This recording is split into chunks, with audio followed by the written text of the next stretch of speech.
We talked about the metals and how they tend to lose electrons and the nonmetals tend to gain electrons in chemical reactions. When an atom gains or loses electrons, it's no longer electrically neutral.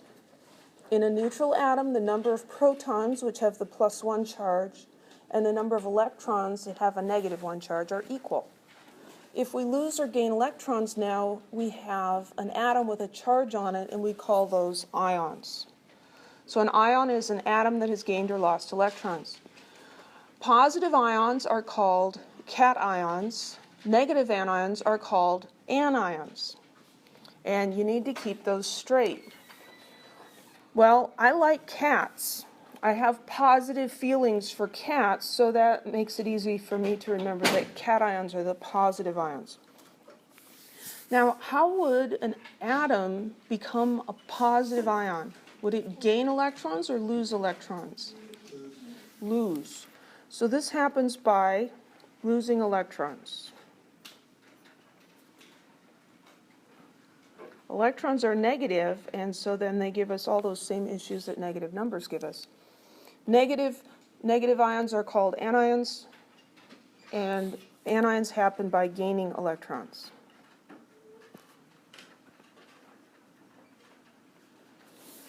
So we said that nonmetals tend to gain electrons in chemical reactions. Nonmetals form negative ions. Both start with N. The metals form positive cations. So when we write the symbol for an ion, we usually show the charge in the upper right corner of the symbol. So let's say we had magnesium. Oh, let's do sodium. Sodium, and it has lost 1 electron. Then it's going to have a +1 charge. And so we'll write just the sign. We do this kind of the opposite that you would do with exponents in math, right? In math, you wouldn't just write a plus or a minus sign. You would write the number. If we had a 2+ ion, we'd write Mg 2+. If we have a negative ion like chlorine, we're going to write minus, not -1. If we have one with a -3 charge, it's going to be 3-. The sign, plus or minus, is always written. If it's just 1, we don't write the number 1. You'll see throughout the semester that chemists seem to have a thing against writing the number 1. We avoid writing 1s whenever we can. Any questions? So lithium atoms lose 1 electron when they react. So the lithium atom, how many protons does a lithium atom have? Look at the periodic table. It's element number 3. It has 3 protons and 3 electrons, right? So the neutral atom has 3 of each. Now we get a lithium plus ion because it has lost an electron. So the ion charge, one way to figure that out is to take the number of protons and subtract the number of electrons. That will give you the charge. So for lithium ion that has 3 protons and 2 electrons because it lost 1, it's 3 minus 2, which gives us a 1+ charge. So it's written Li+.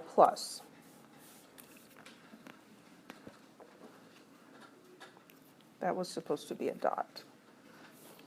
Let's do sodium. So a sodium, I take that back. Let's not do sodium. Let's do calcium. How many protons does calcium have?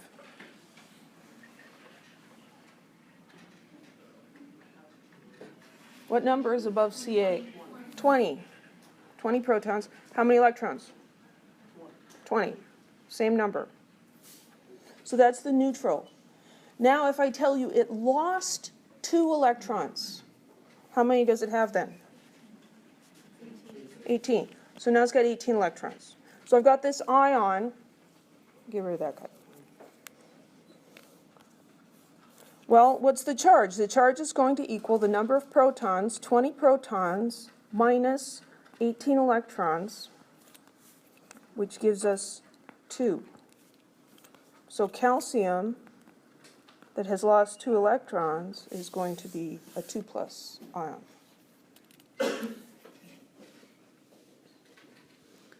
This isn't hard, it's just strange. Okay, if you haven't seen this stuff before, it's just weird. Okay, but it's not hard, it's just adding and subtracting whole numbers. But it's weird, so it'll take you a little practice to get used to it. Fluorine is a nonmetal. It tends to gain electrons when it reacts. Oh, that slide's messed up. Hang on. So fluorine will gain 1 electron. So here we have our neutral fluorine atom, and it gains 1 electron. Again, we can figure out the charge by looking at the number of protons and subtracting the number of electrons. So the fluoride ion, F-, we can tell from the periodic table that fluorine atoms have 9 protons. Fluorine ions also have 9 protons. The number of protons is like the soul of the atom, it doesn't change. The electrons I think of more like the clothes or the hairstyle. You can change that, but you can't change who you are. So the ion charge then will be the 9 protons that the fluorine has, and we're going to subtract 10 electrons. It has 10 because we were told that it gains 1 electron. And so that gives us a charge of -1. And we write that as F-. Any questions?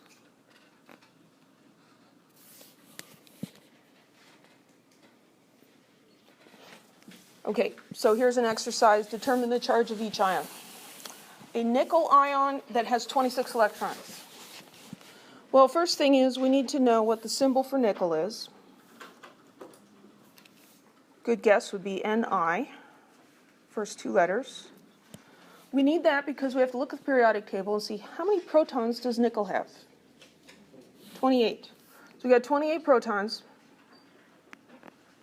and 26 electrons, it says. So we take the number of protons, subtract the number of electrons. This is not the only way to figure out the charge, but it's what I'm going with today. 28 minus 26, I believe that's 2. That's not a 2. That's a positive 2. Right? So the charge on this nickel ion is 2+, and we would write the symbol, which is not what it exactly asks for, as Ni 2+. It's asking for the charge. The charge would be 2+. Bromine ion with 36 electrons. What's the symbol for bromine? Br. How many protons does bromine have? 35. 35 protons. We are told it has 36 electrons when it becomes this ion. 35 minus 36 is -1.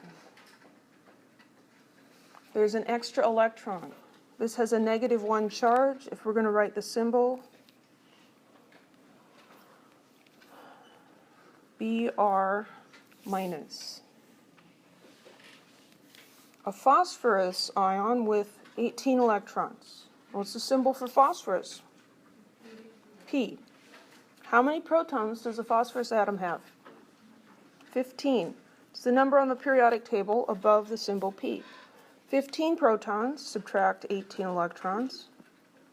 What's that give us? Gives us -3.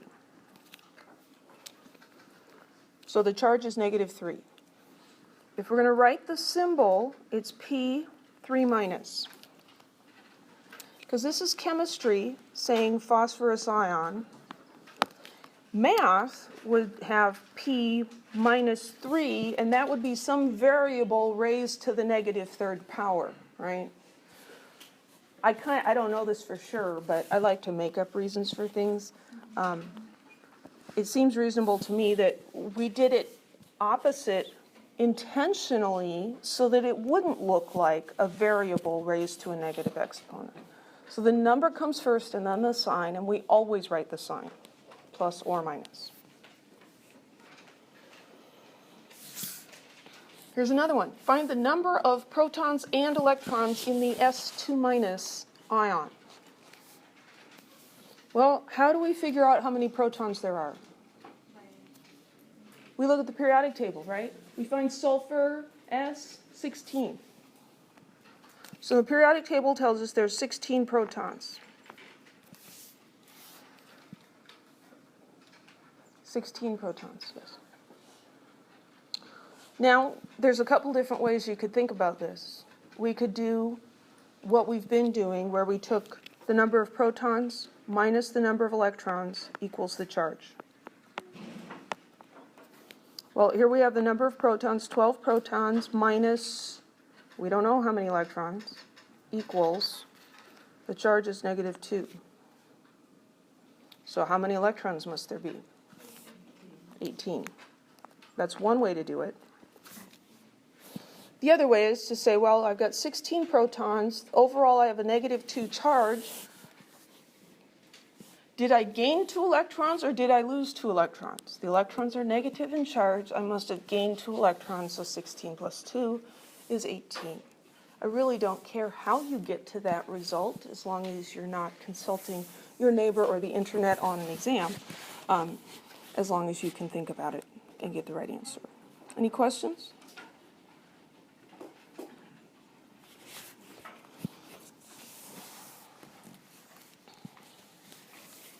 So how do we know, or how can we predict what kinds of ions these different elements are going to form?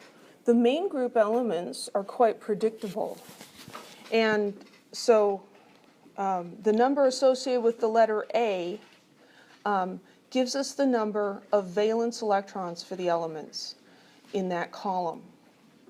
So we will talk more about what valence electrons are. But for now, just know that the group number 1A through 8A tells us the number of valence electrons.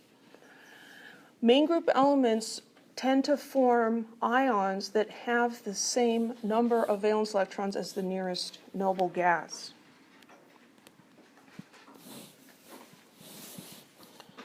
Okay, we have to have oops, that's not what I meant to do. We have to have pictures when we're doing this. So here are the noble gases. There's helium and neon and argon and krypton, which is not the same as kryptonite, xenon and radon. So how many valence electrons does a magnesium atom have? It's in group 2A. It's got 2. Okay. Electrons, you can think of them very simplistically as being in layers, kind of like the skin of an onion, which always makes me think of Shrek. But so we've got these layers of electrons, and the valence electrons are the ones on the outside. What happens when you've got a partial skin on the outside of the onion and you peel that partial skin off? What's underneath? A nice intact layer, right? So basically what's happening here is we're trying to get the skin on the onion to be whole. So magnesium has 2 electrons in its outside layer. If we take those off, if we take off one of them, it has the same number of electrons as sodium. If we take off one more, it now has we've removed all the outside layer and it goes down to the next layer, and it's going to be just like neon. Let's think about that in a different way. How many protons does magnesium have?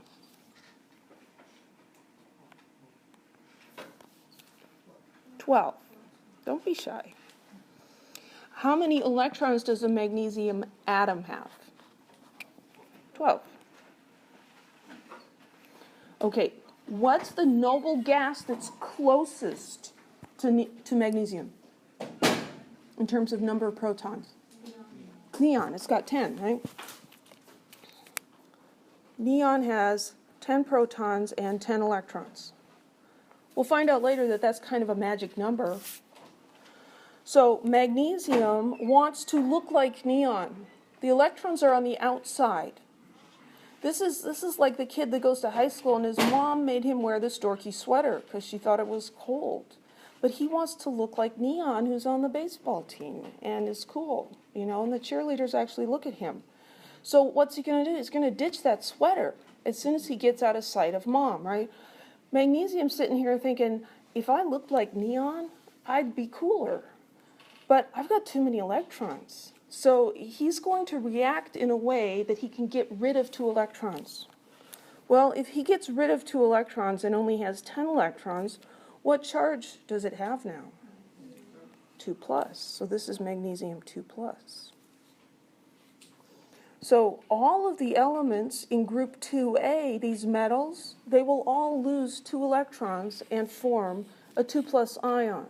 Because in doing so, they then have the same number of electrons as the noble gas right behind them. Does that make any sense? For the nonmetals, let's look at chlorine. How many electrons, I'm sorry, let's start with protons. How many protons does chlorine have? 17. So 17 protons, 17 electrons. And the closest noble gas is argon. How many does argon have? 18. 18 protons, 18 electrons. I think of the nonmetals as being feminine.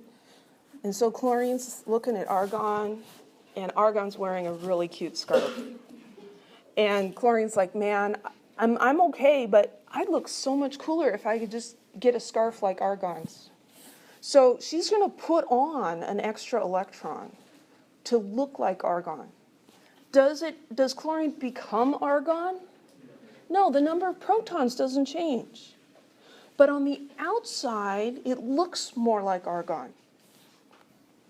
I know this is heavy personifying of atoms, but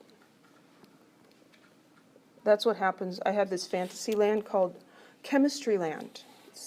It's not as happy as Disneyland, but it's still an awesome place for me at least. So I'll be talking about Chemistry Land. So in Chemistry Land, the nonmetals are feminine, the metals are masculine, and they're all trying to become like the noble gases. They cannot change who they are. They can't change the protons, but they can change their electrons. So chlorine gains 1 electron to have the same number of electrons as argon. What's the charge then? -1. All of these halogens in group 7A form -1 ions. All of the unnamed people here in 6A form 2- ions. Because the way oxygen can look like neon is by gaining 2 electrons. This is very important to be able to predict the charges on these main group elements when they become ions. So I've kind of given you a semi-scientific explanation for why, but then I want you also to just give you a rule. So the metals, groups 1A, 2A, 3A, they just take the charge of their group number. So group 1A plus 1, group 2A plus 2, group 3A plus 3. That's easy enough, right? For the nonmetals, you can think of playing some lame board game where you're starting over here and you count backwards. Counting backwards is negative, right? So if I want to know the charge on oxygen, I'm going to start here and I'm going to count backwards. -1, -2. This guy right here, that's phosphorus. I don't know why they don't have phosphorus in there. What do you think the charge on phosphorus would be? -3. Here's 0, -1, -2, -3. Okay? We need to know how to predict the charges that these ions make. Any questions? Okay, so based on their position in the periodic table, what ions do potassium and selenium tend to form? Well, what's the symbol for potassium? K, it's not P. We have to find potassium on the periodic table. What group is it in? It's in group 1A, the alkali metals. It's a metal. The metal tells me it's going to form a positive ion. Group 1A tells me it's a +1 charge. Because it's in group 1A, it forms K+. Okay? How about selenium? Selenium is Se. Selenium is over there in group 6A.